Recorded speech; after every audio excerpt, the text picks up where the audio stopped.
Welcome to the first ever joint panel with journalists from the Associated Press and theGrio. Our topic today is race and democracy, the facts and the fury. We'll be covering some pretty big issues, from violence against people of color to threats to democracy and fair elections, and how all of this is taught in schools. My name is Noreen Nasir, and I'm a video journalist at the AP's Race and Ethnicity team. I'll be moderating today's panel discussion. I'm honored to introduce the panelists from both the AP and theGrio. Erin Morrison is the Race and Ethnicity News Editor for the AP. Erin is an award-winning journalist and also an adjunct lecturer at the Craig Newmark Graduate School of Journalism at the City University of New York. Ayanna Alexander is a reporter on the AP's Democracy team, where she covers race and voting restrictions on marginalized communities and the impact of redistricting and gerrymandering at different levels of government. From theGrio, we have Dr. Christina Greer, a political scientist, author, commentator, and professor at Fordham University. She hosts the Blackest Questions on the theGrio Black Podcast Network. And finally, theGrio's Dr. Marc Lamont Hill, a scholar, activist, and award-winning media personality. He is also a professor at City University of New York Graduate Center and hosts theGrio News with Marc Lamont Hill on the theGrio Television Network. Thank you all for joining me today. And with that, let's get to it. In recent years, we've seen a number of targeted violent attacks on communities of color. There was a racist shooting in Jacksonville, Florida earlier this summer. There was another racist shooting last year in a supermarket in Buffalo, New York. And we know that all of us as Americans are entitled to certain fundamental rights: life, liberty, the pursuit of happiness. And yet Black Americans are continuously grappling with the threat of violent white supremacy. So, Dr. Greer, I'll start with you. How do we make sense of this discrepancy between these unalienable rights and the violence that Black Americans in particular face in this country? Thanks, Noreen. I think, as a political scientist, we have to be honest about the history and the foundation of this nation, which was never set up for equality for Black people. And so when we think about white supremacy, anti-Black racism, patriarchy, capitalism, as Bell Hooks has laid out for us, we know that the promise of the American dream has always been just that. And we've chipped away at it. And, Black Americans have been some of the greatest patriots, if not the greatest patriots for this country. But we're still very, very far from the ideals that the founding fathers laid out. And now we've also seen countless videos of unarmed Black people killed by police in recent years. There was Takaya Young, a pregnant Black mother who was just shot and killed by police in Ohio earlier this summer. So, Dr. Hill, I'll go to you. How do police killings fit into this conversation about the violence that Black Americans face in this country? Well, it connects to what Dr. Greer said. The American project, the American experiment in self-governance and freedom and liberty, all that stuff was for everybody but people who were racialized as Black and brown. And so we've never been part of this thing. And the part of how you can justify excluding Black people from democracy, from freedom, and how you can justify exploiting their labor through slavery is by creating myths around who they are. We're not moral enough. We're excessively violent. We're not smart enough. We're not trustworthy enough. We're hypersexual. We are a public threat to white people. So that logic has guided white supremacist thought in America since the beginning. And so when you see police, whose initial purpose was what? Slave catching forces, operating and engaging Black people, not just men, but Black men and women, we're unfortunately still seen as dangerous. We're unfortunately still seen as a threat. Even our unarmed bodies are seen as an imminent and urgent threat that can only be put down through lethal force. And so when that's how you see us and that's how you think about us, it's always going to make an ordinary interaction turn into an extraordinary spectacle of violence, which is what you see so often in America. These cops, some of them, shoot because they want to shoot, but I don't think most cops do that. I think most cops really think they're in danger. The problem is, in a racist country, we are often governed by irrational white supremacist fears of Black bodies. Yeah, it's that historical context, it can be really easy to lose sight of when we think about the more recent events that we've been talking about. Thank you for that. And now, in addition to the threat of violence, another big topic at the intersection of race and democracy is elections. We're on the eve of another pivotal election year. And things like election fairness and voting restrictions are top of mind across the board. So, Ayanna, I'm going to start with you on this one. You cover this issue. You're on the ground talking to voters. What are some issues around election fairness or voter skepticism that you've seen looking ahead to next year's election? So I've been hearing a lot that gerrymandering, voter suppression, voter fraud, election integrity are absolutely top of mind. Recent polls from the Associated Press Nork Center also corroborate this. And we've seen that Democrats are more concerned with gerrymandering and voter suppression, while Republicans are more concerned with voter fraud. I've also been hearing about difficulty reaching the ballot box. We've seen in states like Texas, Georgia, Florida, that they've tried to implement and increase criminal penalties, making it harder for people to assist voters to vote, which really impacts minority voters in particular. And it causes confusion, causes fear, fuels that skepticism. And there's also been this onslaught of mis and disinformation, especially in communities of color and immigrant communities, and voting rights groups are really just preparing for what they view as this targeted disinformation to get worse before the 2024 election. Thank you. And Aaron, I'll turn to you. How much do concerns over election fairness affect voter turnout? Is there an opportunity next year to help restore the country's eroding trust in the election process? Well, absolutely. It's really about getting out the vote, but also educating people about the real issues. So often when people are unheard or feel unconsidered, that creates the, oh, well, they've already decided this. It's already in the bag for the other person. And that's not necessarily unique to Black Americans, but it's especially true when we see over and over again our cries for legislative relief when it comes to things like violence, when it comes to things like misrepresentation or lack of representation. When we don't see legislative change, we actually do believe that our vote doesn't matter. But the truth is the opposite. The fact is the opposite. And Dr. Greer, I'll turn to you now. What have you seen when it comes to just what we're seeing politicians talk about? We've got these Republican debates that have been going on over the last several weeks, and there will be more to come. We're seeing a lot of talking points about crime across the country from some of these candidates. How do you think that will factor into next year's election? Well, Republicans are great using a boogeyman argument of crime to try and get their voters to the polls so they don't have to talk about the tax breaks they give to their wealthy friends and the social safety net that they're taking away from their actual voters. So we will always, every 4 years, this is, the sky is falling and there's so many migrants coming across the border and inner cities are, filled with gun-toting Blacks and Latinos. This is the playbook of the Republican Party. So they actually don't have to confront the fact that they're the ones that actually work against their actual voters in so many ways, whether it's healthcare, whether it's education, whether it's a living wage, whether it's union busting, you name it. I think Democrats also, though, need to be a little more articulate in what they have accomplished so that people are motivated to go to the polls. It's not enough just to vote against a particular individual or a particular party. You want to make sure that the pocketbook issues that matter to voters are clear in their mind so they have a reason to turn out and bring others with them. And Dr. Hill, I'll end with you on this topic. What do you think it might be the main issue of concern for Black Americans? I know Black Americans are not a monolith in this country, but looking at next year's election, what can we expect? I think as always, there are a range of issues, but economic justice, economic equality, economic mobility, these are ideas and values that I think people are aspiring to. And so when people can get living wages, when people can have workers' rights, when people can have union protections, when people can have safe spaces to negotiate, for example, the mandatory minimum wage up, these are things that Black voters want, and these are things that Black voters need. I want to touch now on the topic of schools and how all of what we just talked about is or isn't being taught in academic settings.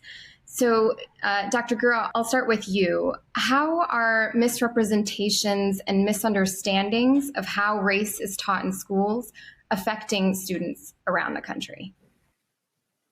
Well, usually I defer to Marc on all these issues of race and schooling, since I consider him the real expert. But I will say this, when we think about some of the draconian measures that Governor DeSantis is taking place in Florida, where they're taking books out of schools, while they're banning books, while they're making sure that the legislature punishes, individuals who are trying to teach students. What they're actually doing is pushing them back, right? Those students will not be prepared to compete against their fellow Americans in other states, and they definitely won't be prepared to compete against people on a global stage. And so white supremacy, when, as James Baldwin has always told us, it's like it not only hurts Black people, but it really hurts white people as well. And so what we're seeing is sort of the measures that so many Republican governors and state legislatures are taking are really actually going to damage their own students, their own people, their own members of their party in their quest to try and take away the real honest truth, which is brutal, of the founding of this nation and what this nation has been. We are definitely a nation of promise, as all of us have said in the previous segment, but we have a far, far way to go. And the only way we'll get there is if we are honest about how we started and what's been going on. So if students don't understand the history of school segregation, if they don't understand the history of redlining and why certain people live on one side of town and others don't, if they don't understand environmental racism, the list goes on and on. We're really setting ourselves up for failure. And sadly, Republicans don't realize they're setting up the entire country for failure, not just Black. And part of what we have to think about is the how we get there and how we got there, because that informs this election coming up. Republicans didn't just decide 2 years ago, 4 years ago, 6 months ago to ban books in schools, which is another issue, to silence all race talk in classrooms. You can't say gay, you can't say Black, you can't say all kinds of stuff, in addition to the muting of history. They didn't just decide this. For decades, we've seen these efforts. We've seen groups like Moms for Liberty emerge in various iterations around the country for decades. We've seen grassroots movements to take over boards of education, to take over the school board, to determine who the superintendent is. Most of the textbooks in America get decided by Texas and California. So two states which have large populations decide what everybody in the country reads. And Texas is particularly committed to shaping textbooks in ways that leave out the things that Dr. Greer just talked about. So it's not just that they're overtaking the curriculum. It's that it's been a decades-long strategy and system to get us there. And so for us to fight, we have to fight in the same way that we got here, which is organizing, grassroots, joining boards, winning all the elections, not just the presidential election every 4 years. We got to do all that stuff to be successful. Can I just add that to what Dr. Hill is saying here, that, when we don't do what Dr. Hill is saying, we also endanger the lives of Black Americans. If you recall, the shooters in the Charleston Church massacre and the shooter in the Buffalo supermarket shooting, both of them believed things that shouldn't be taught in schools. Actually, the opposite, the real history of Black Americans and their experiences in this country. If those things were taught, perhaps those folks who are radicalized to go out and commit this violence, maybe they wouldn't if they knew true history about Black American experience in this country. Yeah, it kind of goes to show, what are we at risk of erasing, when we're talking about the past, and have we really learned from it before we think toward the future. Ayanna, now you've been out there, again, speaking to voters. And we've seen a number of politicians speak about so-called critical race theory and introduce legislation banning certain topics that pertain to race in schools. So when you've been there speaking to some of the voters and in some of these settings, what is the conversation that you're hearing there? How are voters feeling about all of this? So critical race theory is really just this, it's been this talking point and almost like a rallying cry, as all of my colleagues have said, for decades. But since 2020, we've seen this really strange ramp up, and voters are well aware of that. They're not dense. They're paying attention, especially Black voters who have talked to me about this starting out as an implied attempt to erase, but now it's more blatant. And a more blatant attempt to erase their contributions, their history, things that have happened to them. And it's incredibly demoralizing, disheartening, demoralizing. And it's sad, quite frankly. A lot of voters have this feeling of, I'm supposed to go to the ballot box, do my civic duty, but there are people in office who are banning books and shaping the way that myself or my kids kids learn about ourselves, learn about our history. And then there are more people on the ballots who may eventually agree with what's happening here. So it really is sad. And it just adds to that ever-present voter fatigue that we've been talking about today and hearing about consistently. Yeah, and so now a number of you actually teach in higher academic settings. your professors and you're lecturing at universities in this country, we've heard a lot about how this is affecting, school-age children, elementary, middle, and high school. What could be the effects looking forward when it comes to this in some of the higher academic settings? And what are we at risk of losing in this country when it comes to sort of a collective understanding? Marc, maybe I'll start with you. I mean, we're seeing it already. The same Ron DeSantis who is assaulting the K-12 curriculum is also saying we don't need Jewish studies. He's also saying we don't need Black studies. They're questioning ethnic studies. They're saying that these crazy left-wing professors are out here destroying the minds of our children, which sets the stage to get rid of tenure. So you're going to see more casualization of higher education labor. You're going to see the higher education curriculum get dismantled and over-policed and surveilled, just like we see the K-12 curriculum. All of these things are happening at this very moment. And so we don't even have to look into a crystal ball. It's happening. And Aaron, I'll leave the last word with you on this one. I think in addition to what Dr. Hill just said, you're going to see increasingly a nation that is feeling like it isn't being educated for what it is. I mean, you've got an increasingly diverse student body going through the nation's institutions of higher learning. And if they come out feeling unprepared for the world that actually exists, not the one that we wish exists, that's going to have a major impact on the future of higher learning in America. We've talked a little bit about next year's election, but I'm going to ask you all to look a bit beyond that at the next 5 years and what issues might arise or accelerate based on where we are now. So what is one thing that you've got your eye on that sits at the intersection of race and democracy in the next 5 years? We'll start with Ayanna. So I've spoken a bit about voter fatigue, obviously, but I'm really looking at how, politicians and candidates and voting rights groups and the media and what have you will reach the corners of the country of people who may have this lack of understanding about voting, may feel some shame around that, because that definitely happens, especially in communities of color. And what it means to actually meet voters where they are. We keep hearing we're meeting voters where they are, but what does that actually mean and what does that actually look like?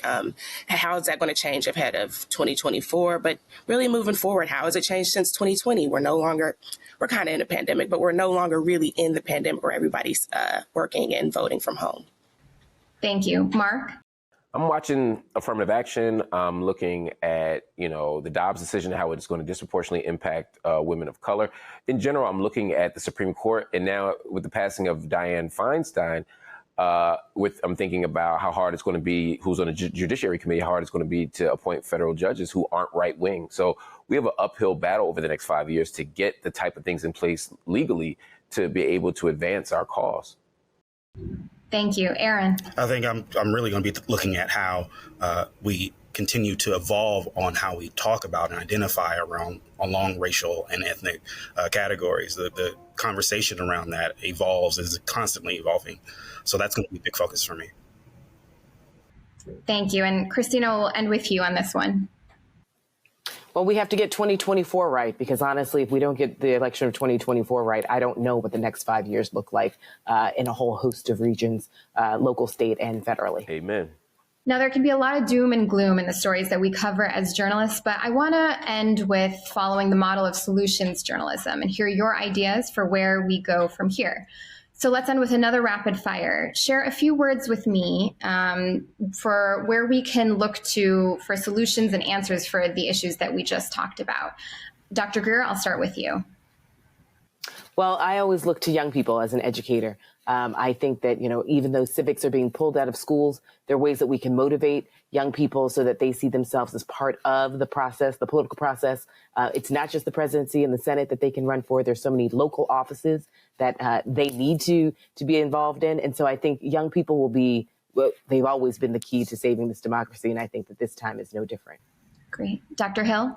No more reforms. Let's invest in revolutionary change. Let's start defunding. Let's start abolishing. Let's start putting our money not in locking people up and punishing them, but in investing in them, making them whole, healing them, and preparing them for the next generation. Thank you. Ayanna? Listening to comprehend to voters. What do they need? What do they need to feel validated, to feel heard? As Dr. Greer said, the young people are the future. There's this thread that they don't care. That's not true. They just don't see themselves represented. So how do we start with a solution if we're not talking to the people who are part of the solution? Thank you. And Aaron? Tapping into people power, telling the stories, especially as journalists, telling the stories of the people. They know best what they need. And so instead of coming in and imposing solutions on them, listening to them and telling their stories. Thank you all. That's all we've got time for today, unfortunately. Thank you to the panelists for this great conversation. And thank you all for tuning in. Good evening.